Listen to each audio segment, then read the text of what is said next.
Eu gostaria de agradecer o convite que me fizeram para falar sobre a mulher bem-sucedida. E reflitamos, o que é ser bem-sucedido? Ser bem-sucedido é ter uma conta bancária recheada, é ser uma intelectual de destaque, ter um excelente cargo que as pessoas vejam como uma mulher inteligente. Isso é ser bem-sucedido? Para você, mulher cristã, você que está me assistindo agora, qual dessas duas figuras representa para você uma mulher bem-sucedida? Pense. É interessante analisarmos aquilo que está em nosso coração, de que forma temos sido influenciados pela cultura do mundo, pelo feminismo que adentrou em nossas igrejas hoje, o dito feminismo cristão. É importante observarmos isso. É pecado uma mulher trabalhar fora e obter o rendimento e ajudar nas despesas de casa? É errado, é pecado? Antes de mais nada, antes de tratarmos sobre o sucesso de uma mulher cristã, nós devemos resgatar, trazer à memória o papel que Deus instituiu a nós mulheres. Quando o Senhor criou homem e mulher, criou a sua imagem e semelhança. Então nós somos intelectualmente, espiritualmente iguais aos homens. Não há diferença nesse ponto, mas as nossas funções são diferentes, sim. Por mais que o mundo pregue o contrário, o Senhor Deus vocacionou o homem para ser o líder do lar, o provedor, o pastor do lar, aquele que vai proteger, cuidar da sua família, da sua esposa. Ele será o cabeça do lar. E a nós mulheres? A nós mulheres, a nossa vocação está ligada diretamente ao cuidado do lar. Muitas irmãs pressionadas por essa cultura mundana, falam constrangidas quando são indagadas: o que você faz, irmã, na vida? E elas, de forma tímida, dizem: ah, eu sou apenas dona de casa, eu sou do lar, como antigamente as pessoas usavam esse termo, sou do lar. E falam constrangidas, como se fossem inferiores a outras que trabalham, que se destacam na carreira. Irmã, é um privilégio cuidar do lar. É a principal vocação que Deus deu a nós mulheres cristãs. Então, diga sempre com uma impostação de voz, diga: eu cuido do lar. Eu trabalho exclusivamente no meu lar, porque a prioridade da mulher cristã está ligada ao lar. Não é exclusividade, mas a nossa prioridade é sim trabalhar no lar, porque a função que exercemos cuidando da nossa família, dos filhos, auxiliando o nosso esposo, é importantíssimo. E isso requer de nós obediência a Deus. E quando fazemos isso, nós glorificamos a Cristo com nossa atitude, a nossa atitude submissa ao marido, a nossa atitude de administrar aquele lar. Somos nós que temos o privilégio de transformar paredes frias construídas com tijolo, cimento, pedra, num local gostoso, acolhedor, aconchegante, transformar aquilo tudo num lar. Deus deu a nós mulheres esse privilégio. Então, mesmo que uma outra irmã venha questioná-la, porque você que fez um curso universitário, outras que têm especialização, uma pós-graduação, que poderia estar ganhando muito dinheiro fora, você resolveu trabalhar exclusivamente em casa cuidando dos seus. Não se constranja com isso. A irmã que age assim, questionando você e dizendo: mulher, que bobagem, você tão capaz, com todos esses diplomas, esses títulos, você fica cuidando, lavando, passando, cozinhando, limpando bumbum de neném? Foi para isso que você passou a vida inteira estudando? Seus pais investiram tanto na sua carreira e você vai passar o resto da vida assim? Diga a essa irmã, repreenda e diga a essa irmã que você está tendo o privilégio de cuidar dos seus. É interessante que tem um ditado que fala: a mão que balança o berço é a mão que governa o mundo, e é verdade. Timóteo fala sobre sua educação, ele ressalta quem? A influência que ele teve da sua mãe e da sua avó, mulheres. Lemuel, a gente admira tanto o texto de Provérbios 31, não é verdade? Sobre a mulher virtuosa, mas quem escreve aquilo ali, quem dá aquelas recomendações, aquele homem adulto, aquele rei?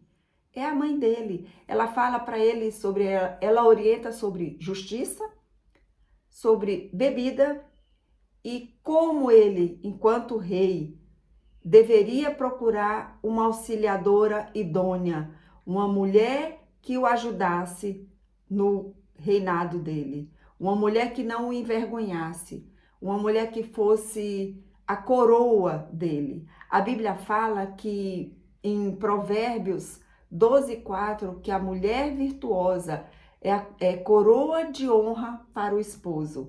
Então você que trabalha exclusivamente em casa tem que ser a coroa de honra para o seu esposo.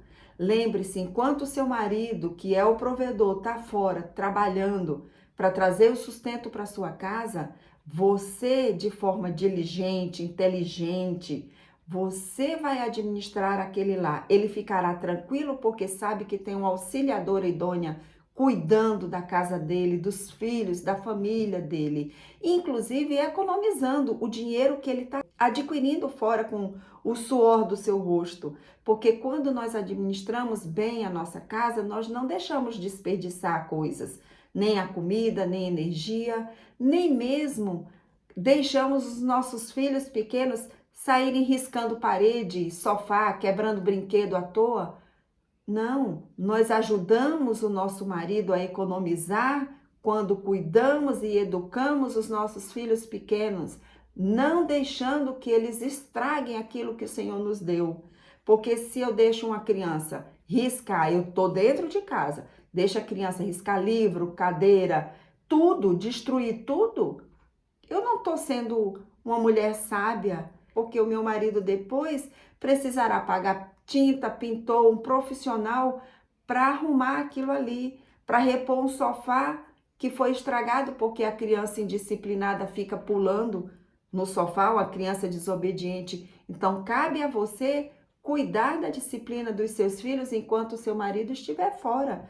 Então, nós como mulheres sábias, sensatas, mulheres de Deus, devemos auxiliar o nosso esposo na criação dos filhos e na conduta do lar. Essa vocação é nossa. E como eu falei, trabalhar fora ou trabalhar em casa e trazer renda para ajudar no sustento da casa é errado, é pecado? Claro que não, não é pecado. Eu posso sim trabalhar fora ou trabalhar em casa. Hoje, existem algumas coisas que facilitam a vida da mulher em casa para trabalhar e trazer renda. Ela pode vender artesanato, ela pode fazer doces, ela pode fazer comida, costurar, ser youtuber.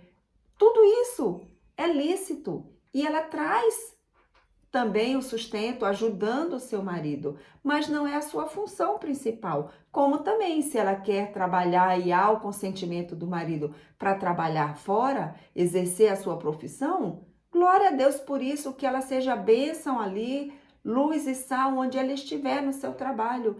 Mas em momento algum nós podemos tirar da nossa mente que o tempo precioso, o tempo de qualidade precisa existir para exercermos o nosso papel principal, que é cuidar da nossa casa, administrar, gerir a nossa casa, os nossos filhos, auxiliar o nosso marido. Então, trabalhar fora ou ganhar dinheiro em casa não é pecado, desde que eu separe tempo de qualidade para ficar em casa com os meus.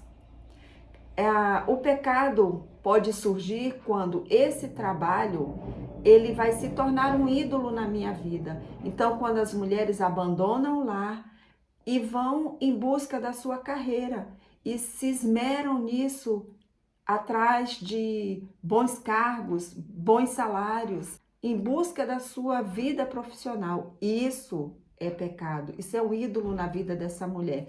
Quando esse trabalho, ela trabalha tanto, corre tanto atrás de ganhar dinheiro, dinheiro e adoece. Lembremos que o dinheiro é muito bom, ele traz conforto, mas ele não traz a felicidade. Não é o dinheiro que vai trazer felicidade. Então, se você tem passado mais tempo fora, em busca de dinheiro, em busca da sua carreira, você está pecando contra o Senhor. Você não está sendo uma mulher sábia, sensata, e você vai destruir o seu lar, destruir a vida dos seus filhos e o seu casamento. Então, aí é pecado. É interessante que já existem estatísticas que apontam que as mulheres hoje em dia, por conta dessa vida corrida, em busca de mais dinheiro, em busca da sua carreira, trabalham dois turnos, até 3 turnos, algumas falam, e isso tem adoecido mentalmente essa mulher, fisicamente essa mulher. É comprovado que o índice de infarto aumentou nas mulheres. Antigamente a gente ouvia mais que o homem morria de infarto, hoje não.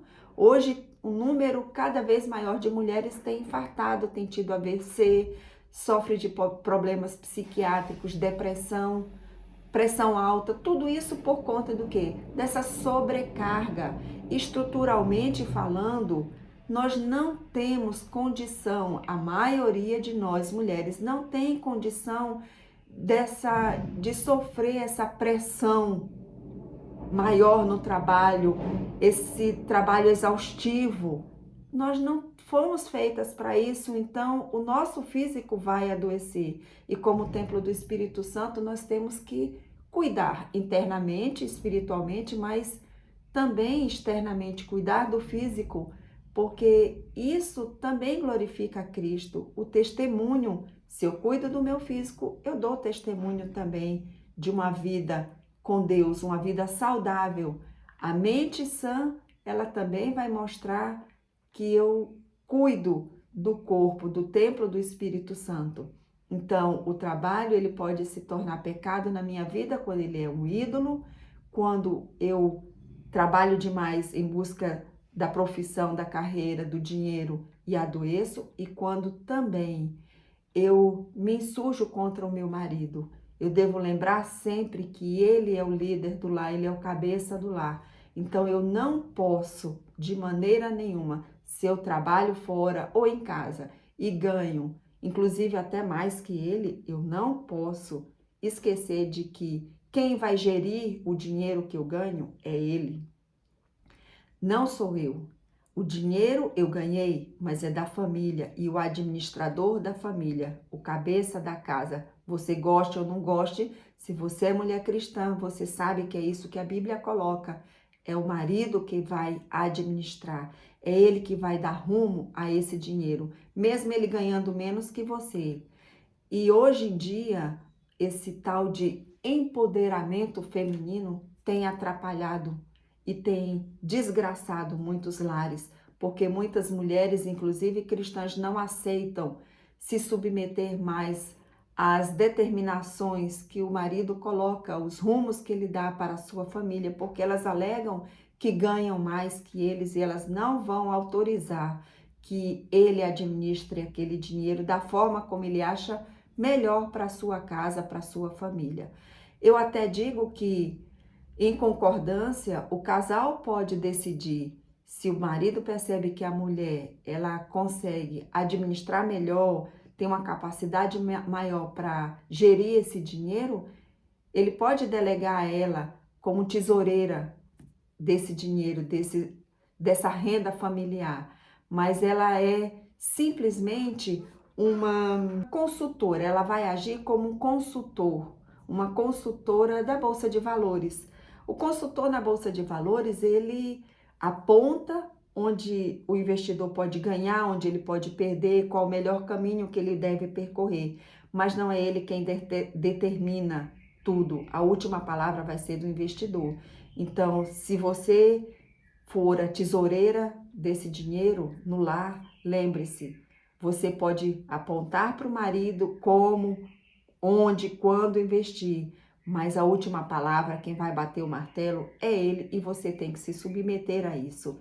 Fica um alerta aí para as mulheres, para as meninas solteiras. Lembre-se, você vai escolher um marido para a sua vida que vai dirigir a sua casa, vai dirigir o rumo da sua vida, dos seus filhos. É ele quem vai determinar como o dinheiro que você vai ganhar, caso você ganhe trabalhando, mas adquirindo uma renda, é o seu marido quem vai bater o martelo. Então, busque no Senhor esse homem de Deus, sábio, inteligente, que saiba dar rumo à sua casa. Senão vai ser terrível para você se submeter a um homem insensato.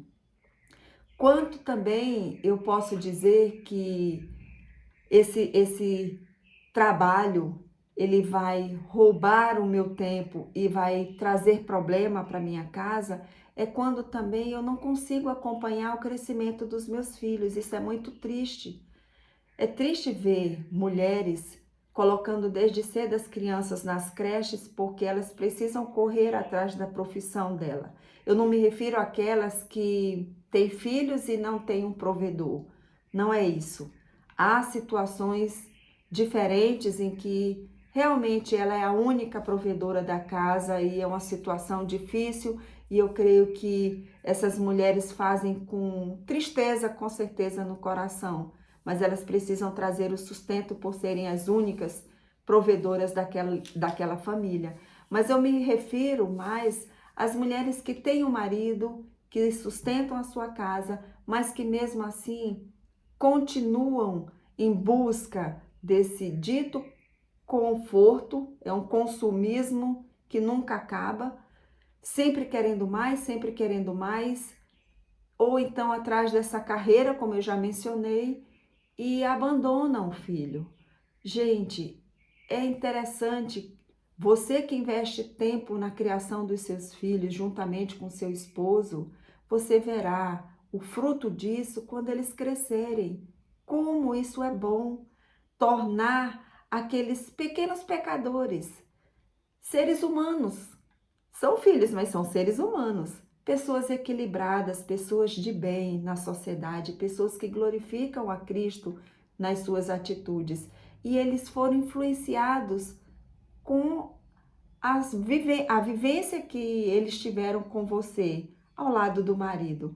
Então, mulheres de Deus, o segredo nosso para sermos bem-sucedida, assim como aquela mulher de Provérbios 31:10, que muitas vezes nós nos espelhamos, que era uma mulher que acordava cedo, preparava toda a comida, dava para a família e logo ela passava ordens para as suas servas, ia trabalhar ali, fiando na roca e vendia aquele linho, vendia cintas aos mercadores, via que o seu trabalho rendia bom lucro, via a propriedade, era uma mulher visionária, porque ela via a propriedade, comprava aquela propriedade, investia plantando vinhas, mas aquela mulher, ela tinha um segredo interessante. Todos os dias da sua vida ela fazia bem ao seu marido e não mal, é o que a Bíblia fala. Então ela não era empoderada, mesmo lucrando, mesmo sabendo administrar, mesmo sendo inteligente, capaz, dinâmica, ela não comia o pão da preguiça. Essa mulher, ela chamava atenção, não para si, mas o seu marido, ele era honrado, ele era admirado na sociedade por conta da diligência da mulher que ele tinha. E o segredo daquela mulher bem-sucedida era o quê? Era o temor ao Senhor. A Bíblia não fala que o temor de Deus é o princípio da sabedoria? Ela era uma mulher virtuosa, uma mulher que ornava o seu marido, uma mulher ditosa, porque ela era sábia. Não que a sabedoria viesse dela mesma, mas vinha do Senhor. Ela buscava no Senhor a sabedoria para administrar a casa, para honrar o seu marido, para trabalhar, para trazer lucro, ajudar na renda da casa, trazer conforto, mas a prioridade dela, desde cedo, era o quê? Cuidar dos seus. Ela mantinha a casa, ela administrava as servas. Ninguém passava frio na casa dela, porque tudo estava suprido, porque ela sabia administrar bem, ela tinha tempo de qualidade ali dentro daquela casa. Ela agia com inteligência para isso. Finalizando, eu gostaria, pediram para que eu falasse um pouco da minha experiência como profissional, como alguém que é esposa de pastor, trabalha fora e mãe. Então eu quero dizer que, meninas, eu abandonei a faculdade.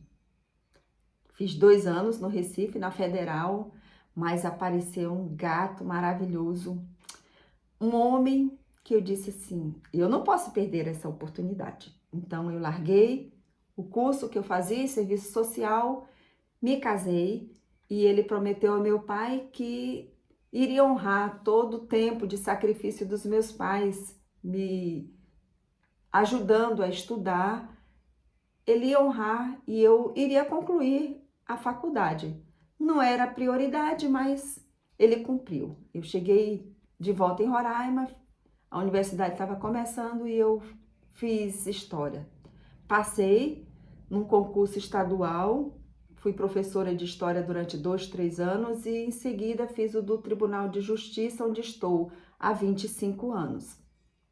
Quero dizer que gosto muito do que eu faço, sou oficiala de justiça, lido com o público.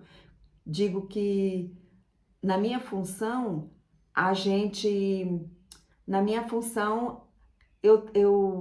eu vivo em novidade de vida todos os dias. Cada dia que eu chego ali no meu trabalho e olho o meu escaninho, existem várias histórias de famílias esperando por mim.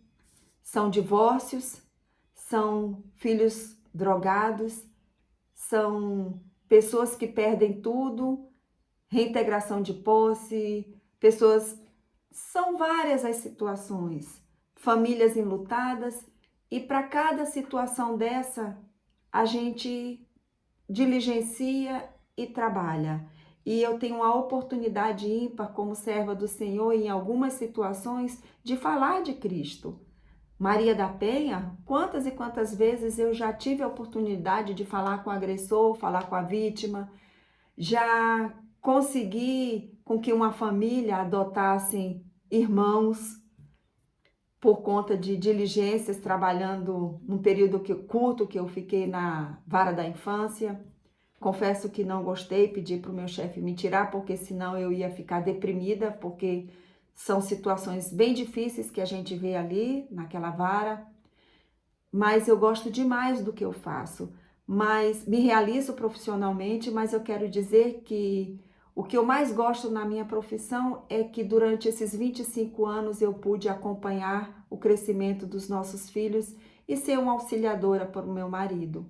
Estive sempre ao seu lado. Antes das crianças nascerem, eu estava mais ativa na igreja. Depois que o João, nosso primeiro filho, nasceu, meu marido pediu que eu diminuísse bastante o ritmo junto a ele. Ele falou para mim, querida, se você quer me ajudar no ministério, cuide bem do nosso filho. E assim eu fiz, cuidando do João, e depois a Ana veio e acompanhando. E ao longo desses 25 anos, diligenciando pela cidade, conhecendo histórias de várias pessoas tristes e alegres, porque o oficial não leva só notícia ruim, mas o oficial de justiça também leva coisas boas para as pessoas. É interessante isso. Então, em algumas situações, eu colocava o João na cadeirinha, uma fita cassete. Naquele tempo, nosso carro Uno não tinha ar-condicionado e o som era com fita cassete, eu botava historinha, musiquinha, e ele trabalhava comigo, era o meu oficial ad hoc. E eu batia palma na porta das pessoas, né? A porta das pessoas para citar, intimar, cumprir mandados mais simples quando eu estava com o João. E eu intimava a pessoa e o João estava cantando no carrinho, eu falava no carro, eu falava com o João e intimava a pessoa. Era um pouco agoniado isso, mas ele estava presente ali. Quando a Ana nasceu também, em algumas situações, ela mamava quando bebê e eu dava mamar para ela e saía, corria pela cidade, diligenciando também, cumprindo meus mandados. Quando eu já tinha feito bastante, eu sentia o leite vir. E aí eu sabia que era hora de voltar para casa, que a Ana já estava acordando. E não demorava muito, a Ivani, que é uma bênção que nós temos conosco há 24 anos, chegou em casa para trabalhar antes mesmo do João nascer, bem antes. E a Ivani ligava e dizia: Sandra, vem que a Aninha já está começando a ficar inquieta, e é já que ela começa a chorar. E eu dizia: já estou chegando. Daí eu chegava, dava mamar e ela acalmava e dormia. Então, assim, eu tenho esse privilégio até hoje de estar presente na vida deles. Aquele corre-corre de mãe com criança pequena, leva para inglês, leva para o tênis, leva para natação, vai para a escola, para aquelas reuniões de pais e mestres, acompanha nas tarefinhas. Tudo isso eu tive esse privilégio de cuidar dos meninos enquanto pequenos e influenciá-los também de forma com certeza positiva, como auxiliadora idônea. Então, eu quero dizer também para você que é solteira, além de você pensar no rapaz que você vai escolher para ser o seu líder espiritual, ser o provedor da sua casa, o cabeça do seu lar, você também tem que pensar na profissão que você vai exercer. Quem ainda não fez vestibular, lembre, escolha uma profissão. Se você pensa em ter família, que venha glorificar a Cristo em primeiro lugar e que dê a você, proporcione a você tempo de qualidade para você administrar a sua casa, para você estar maior parte do tempo presente na criação dos seus filhos. Isso é muito importante para você. Você que já é formada e pensa em fazer concurso, também escolha um concurso que vai ajudar você a continuar servindo a Cristo nessa vocação prioritária que Ele deu à mulher, que é cuidar do lar. Então não escolha um concurso que você tenha que dar plantão direto à noite, porque teu filho pequeno vai ficar com quem? O marido? Durante aquela madrugada, para o marido no outro dia, que é o provedor da casa, a obrigação de prover é dele. Então não case com um rapaz crente, mas preguiçoso, acomodado. Meninas, só fica alerta e a dica, né? Mas o marido tem que trabalhar no outro dia. Como que ele vai trabalhar se o neném chorar a noite inteira? É complicado um concurso que você tem que ir para a fronteira, trabalhar lá, ser destacada para a fronteira e ficar lá uma semana. Outros que você tem uma missão em outro estado ou numa aldeia por 20, 30 dias, 15 dias. É muito difícil você gerir uma casa e cuidar dos filhos e ser uma auxiliadora idônea, glorificar a Cristo dessa forma, porque você está abandonando o seu lar e isso terá consequências. Você pode ter certeza, haverá consequências com relação a isso. Então, pense bem, moça solteira, mulheres que pretendem fazer concurso, pensem bem, porque fomos chamadas por Deus prioritariamente para administrarmos, para cuidarmos da família dentro do nosso lar, para exercermos esse papel de auxiliadoras idôneas, sermos coroa de honra, mulheres sábias que edificam, que constroem a sua casa no interior do lar. Podemos sim trabalhar, mas a nossa prioridade é glorificar a Cristo no nosso lar. Por isso, a mulher bem-sucedida não está nem nessa foto, nesse desenho, nem neste desenho. A mulher bem-sucedida é aquela que teme ao Senhor, é aquela que busca no Senhor sabedoria para conduzir a sua vida diante das situações distintas, diferentes que ocorrem dia a dia no seu lar. Lembremos que nós somos pecadoras, casadas com um pecador e criamos pecadores. Os nossos filhos, os bebês, quando nascem, já nascem pecadores. Por isso, precisamos da graça de Cristo diariamente sobre nós, nos ajudando, nos instruindo a sermos mulheres diligentes, como mães, como esposa, no interior da nossa casa. Que Deus nos ajude a temermos a Ele e buscar na Sua palavra a maneira de conduzirmos o nosso lar, glorificando assim a Cristo. Certamente seremos mulheres bem-sucedidas, mulheres agraciadas por Deus, se assim agirmos, obedecendo a Sua palavra, buscando no Senhor essa direção para nos submetermos ao marido, ao esposo que escolhemos, ao homem que Ele nos deu por cabeça e a sermos boas donas de casa, como Tito fala muito bem, a sermos bondosas, mulheres amorosas, mulheres submissas ao nosso marido. Que Deus nos abençoe.